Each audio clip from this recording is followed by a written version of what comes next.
But you have left something inside of the intestines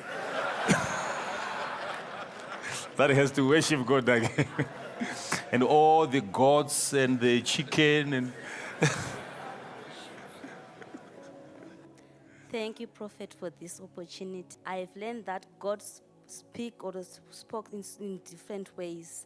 For example, God can speak through the word, through the sound, the voice, or the mood.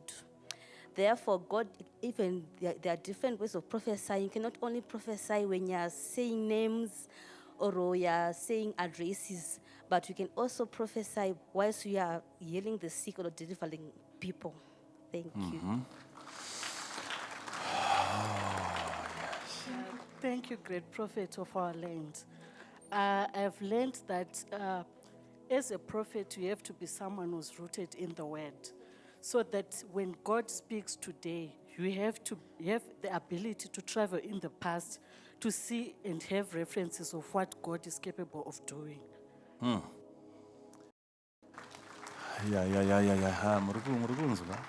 Thank you, man of God. I learned that before you can start hearing anything that is current, you need to value what God has already said. You need to know that the word of God is mwah. And that is Correct.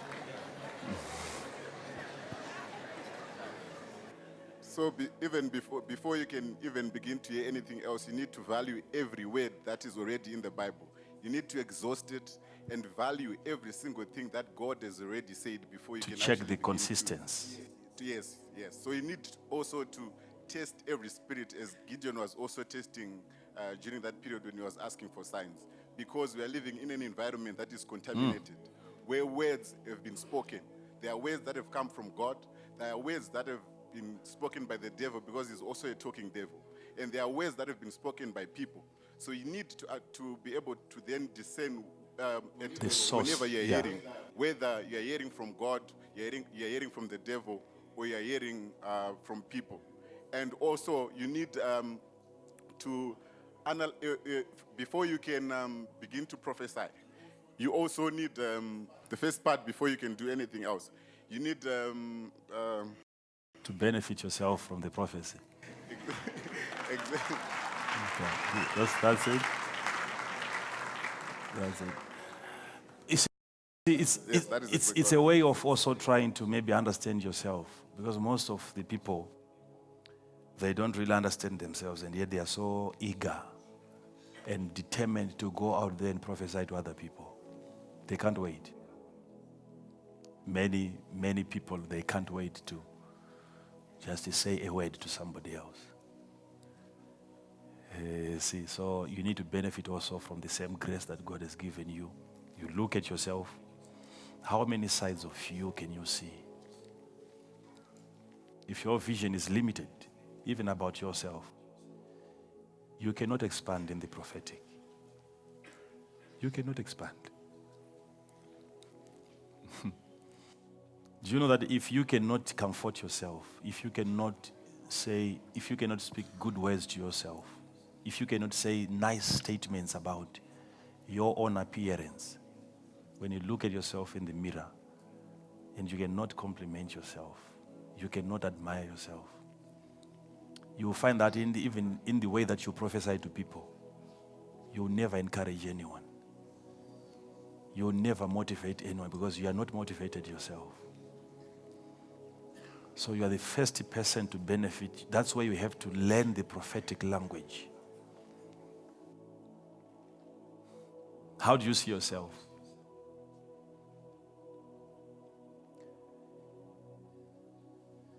Did Jesus not give us a principle? Or first of all, bring out the log that is in your eye before the speck that is in another person's eye.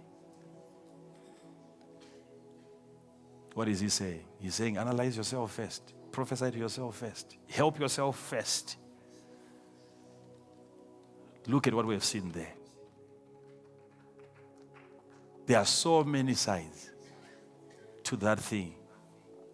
Up to now, if we continue, you will never get to the number of the sides. We are still wrong on that thing up to now. We have to keep on counting. The more you look, the more you begin to see. So, let me tell you something. If you are in an atmosphere like this one,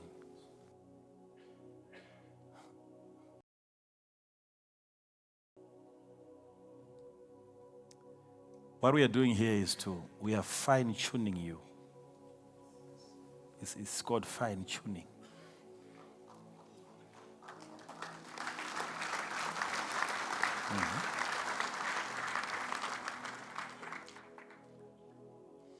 Because if you don't know how to fine-tune your radio,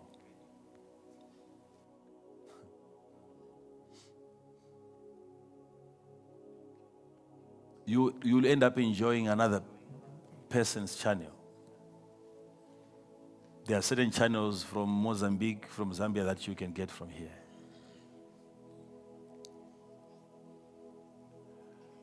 So you need to be very, very, very careful when you do your fine-tuning. You don't want to end up receiving messages that are not meant for you. And you get discouraged, you feel like you're about to die. And yet it's a message for somebody else.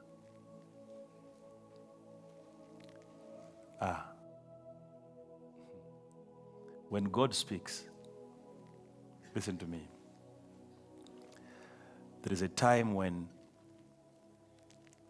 the Bible says, and Adam heard the voice of God walking in the garden. Adam was in the garden.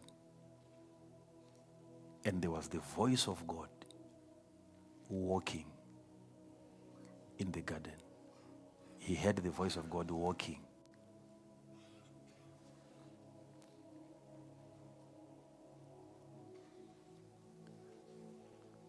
How do you hear the walk of the voice of God? What is he telling us? That the voice of God is not in one place, it is mobile. That's why I say,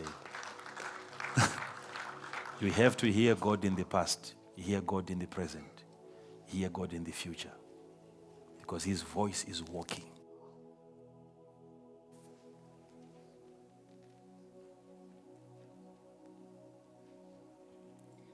There is a danger when you are a person who would just want to rely on what God has said and not paying attention to what God is saying. I told you about Abraham, that God said to him, give me your son, kill him.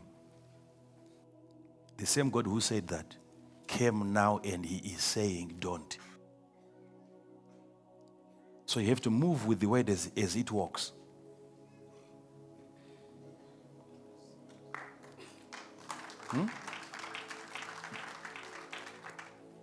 You kill something that you are supposed to preserve simply because God said it. He's not just a God who said it. He's a God who is saying something now. So God might have told you something some years back. And what is he saying now?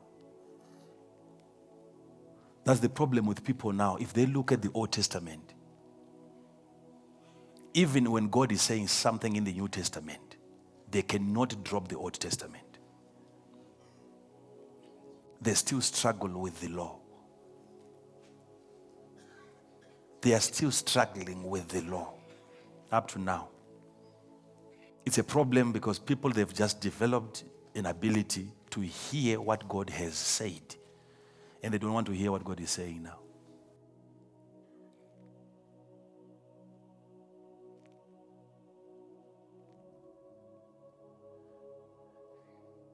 Am I saying something to you now?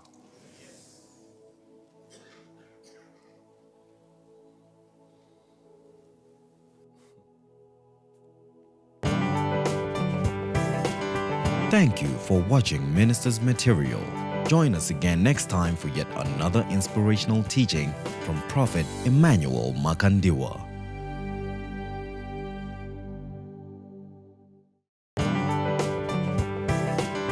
Thank you for watching Minister's Material. Join us again next time for yet another inspirational teaching from Prophet Emmanuel Makandiwa.